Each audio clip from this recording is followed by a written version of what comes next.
A world powered by the blockchain is being formed right in front of our eyes. Experts are calling it the Internet 3.0, the next digital revolution. It's leaving many investors and even institutions looking for a path to take an early position in this massive opportunity. Bitcoin, Ethereum, Ripple, Dash, it's all speculation at this point. But what is certain is that the most profitable businesses for cryptocurrency and the blockchain is in the actual creation of these coins. This is why some of the top early adopters of Bitcoin, blockchain miners, fund managers, and even billionaires have come together to create a new vehicle to invest in the blockchain core itself. Get immediate access to this new company by going to crushthestreet.com/Bitcoin.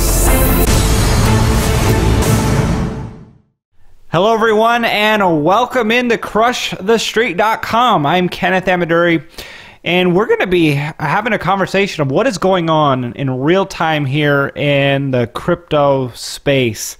And to do that, I have Richard Jacobs on the line. He's a first-time guest here at Crush the Street. He's with cryptoversity.com, where you can get education on crypto and education right on the internet.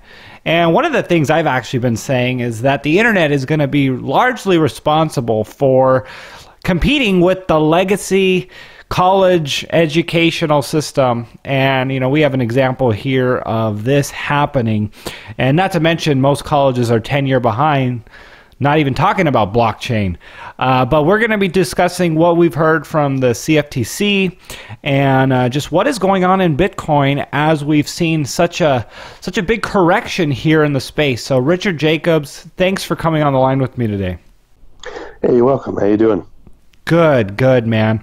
Well, hey, we'll get to know you here, I think, through the call, but let's get right into it. In the midst of this pretty large correction from 20,000, we saw the $6,000 range for a little bit.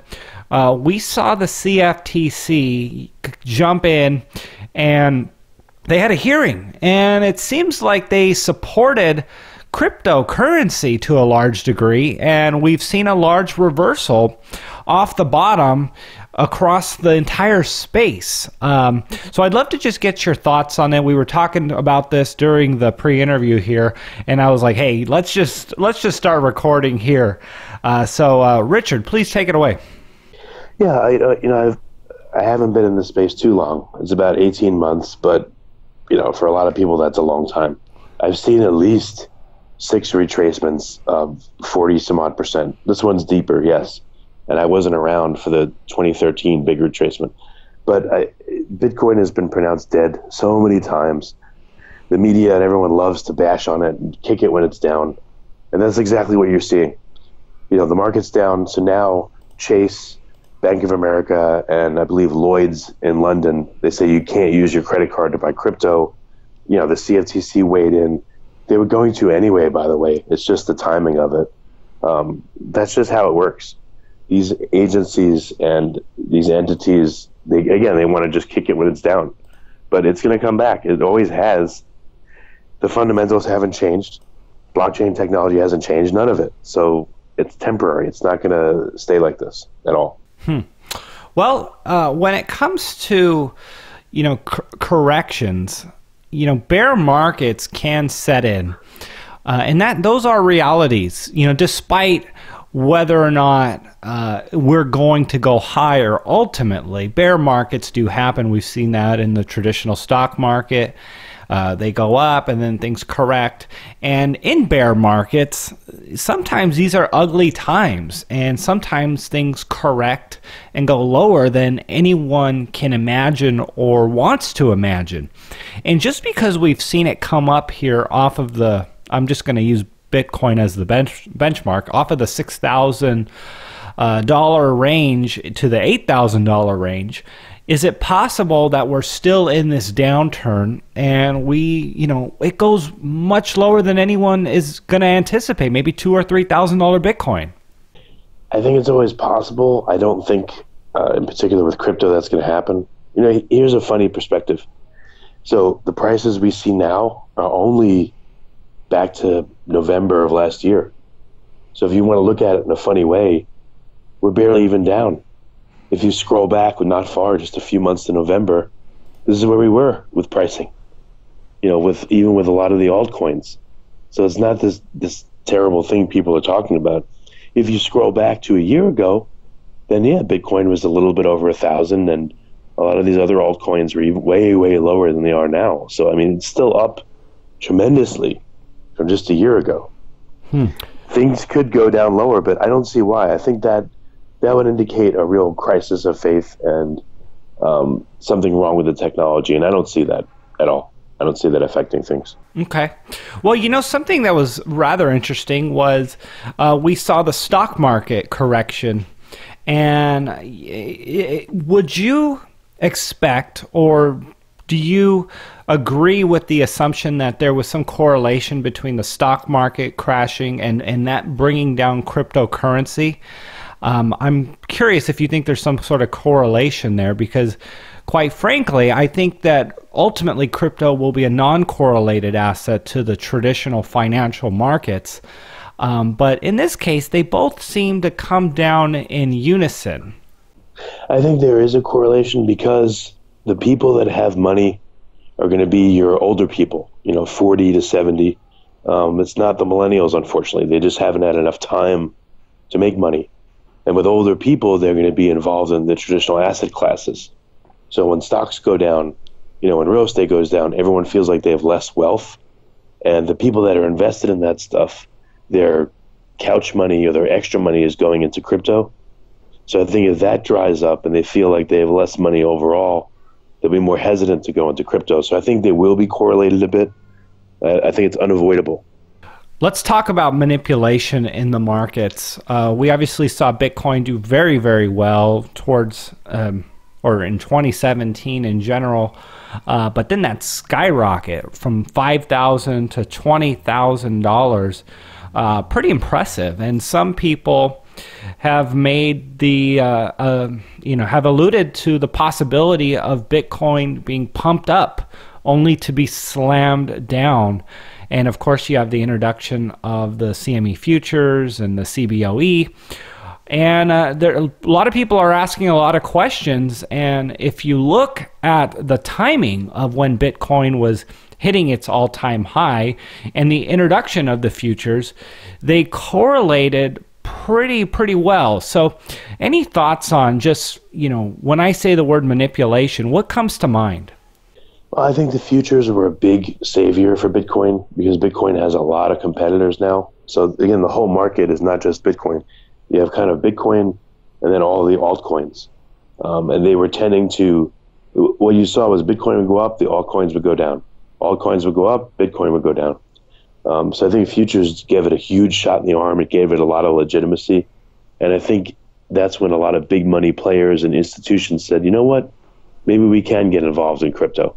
I think that's what brought a lot of money in and pumped up the price. I don't think that with Bitcoin's current prices that there's a few wealthy individuals that control the market. I think it's worldwide, which it is, and I don't really think there's any one actor that is secretly pulling the puppet strings. But I just think that there was this surge of optimism, and that's what got it going. And then the public woke up big time too, and they're all over it. I mean, just anecdotally, I started getting everyone I know calling me and asking about it as the price went up. So I think that's what happened. Yeah, that's an interesting point. And, if you were to look at traditional market top signals, like your conventional anecdotal signals, you have the Uber drivers talking about it. You have, gardeners and nannies and, whoever else that may not traditionally be involved with cryptocurrency talking about Bitcoin. And, you know what? It did pull back around that time. And do you think that had anything to do with it? And just in general, like how early do you feel like we are in the crypto space despite all of that euphoria that we were seeing? I think we're still really early because there's just not a lot of people that, until July or August of last year, which is 6 to 8 months ago, very few people even knew anything about crypto. I had a feeling that it would be in the news every day by the end of last year, and it was. But still, you have the majority of people that know about it a little bit. They know about Bitcoin a little bit. but they're not invested in it. All of a sudden, they got excited to get into it, but a lot of people thought, oh, it's too late. I'm not going to get in. But I would guess less than 1% of the world safely holds any crypto. So that's not, I think a bubble is not here yet. I think it's just way too early, and there's just not nearly enough adoption. Not even close. Right. And I think it's your perspective on how big of a deal do you expect crypto to be. And I think a lot of us think and believe that this is going to be a big deal and a big game changer for, the economy and society and how much we involved ourselves with the space. And just because people know about Bitcoin or know about Ethereum didn't necessarily mean they were investing in it. And I think it's a good point. And as we see the adoption continue to build out and the real users of it, really build this thing out, we can expect greater and greater, price action in the future. But really, it's those fundamentals that, we can expect to continue to go. But I guess to that extent, even if we've had a lot of, retail investors, just, your random person throwing $100 in Bitcoin in December and throughout 2017, would you say that the big money has largely been on the sidelines and has yet to really enter the crypto space? Definitely. And here's a problem. Tether. So it's hard to get into the crypto world. You're literally crossing a chasm. And at the point which you cross a chasm, it's called a fiat gateway to take your regular cash and get into Bitcoin or Ethereum. Those are the gateway coins.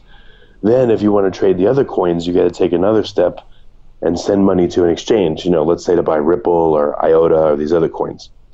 If you want to come back out, same thing. You got to take 2 steps out. Institutional money does not want crazy volatility. They don't want 10, 20, 30% swings. They need a place to park their money at the end of the night or the end of the week or whenever, and to cross all the way back into fiat, you get hit with government regulations, you get hit with taxes, you get hit with all kinds of problems. Tether was acting as a nice stable coin, a way for people to hedge against volatility. Now that to me is in tremendous doubt, it's going to make institutional money pause and say, we can't be involved until this is stable. It's just way too risky. So I think that's the biggest thing that's holding them back. Yeah, no, that's a good point. And I think we can expect to see a lot of big money enter the space, despite the fact that maybe a lot of small guys, like myself and others, have been able to expose ourselves to crypto. We have yet to see the big money enter the space. We're only at a $300-400 billion market cap here with the pullback we've seen. And, I think a lot of us agree that this is going to be a $1 trillion plus space in short order. And we almost got there. So I guess to that effect, Richard, please just kind of give us your overall general thoughts on this and, maybe some response to, what I just said.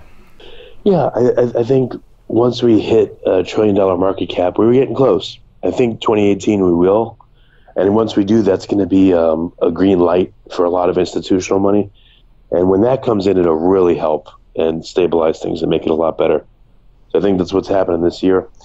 Another thing, too, is a lot of people think crypto is just Bitcoin. It's not.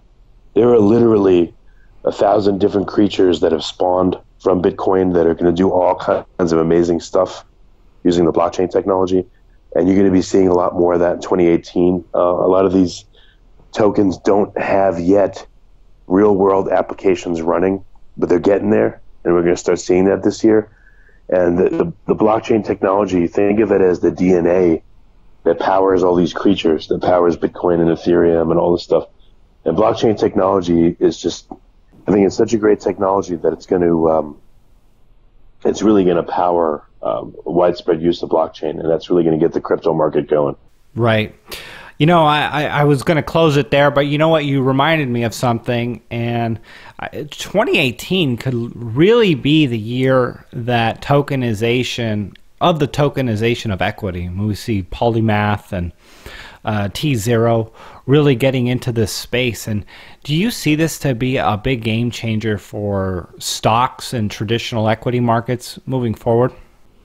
Yeah, because exactly the T0 initiative, that's going to allow equities and stocks to settle on a blockchain. What does that mean? Well, instead of T plus 3 days to settle, you'll be able to get settlement in minutes or seconds. And you'll be able to see who owns what and who's moving what. So I think it's going to make the equity markets a lot more efficient and a lot faster. And ironically, they use old technology. So I think it's going to be a great boon there. You've got companies like Ripple that are working with banks to help their back-end processing and their money transfers and at large financial institutions. And that's all going to speed up and get more efficient. So that's great. That's really great news, and that's going to help everyone. I'm really looking forward to this stuff.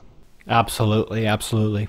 Well, Richard Jacobs, everyone. Richard, if people want to learn more about what you do and the content that you provide, please let them know where they can go and what they can expect to find. Yeah, the best thing that we haven't mentioned is that next week will be the Bitcoin, Ethereum, and Blockchain Super Conference in Dallas, Texas, February 16th to the 18th. We are pretty much sold out, but that event's happening, and then we're going to have a second event mid-September, also in Dallas, a much bigger crypto conference. So I definitely encourage people to go to bitcoinsuperconference.com, and you can get on our mailing list and learn about all the activities there. Awesome. And Richard, we'll have the links in the description area. Richard, thanks for coming on Crush the Street. No problem. Thanks a lot.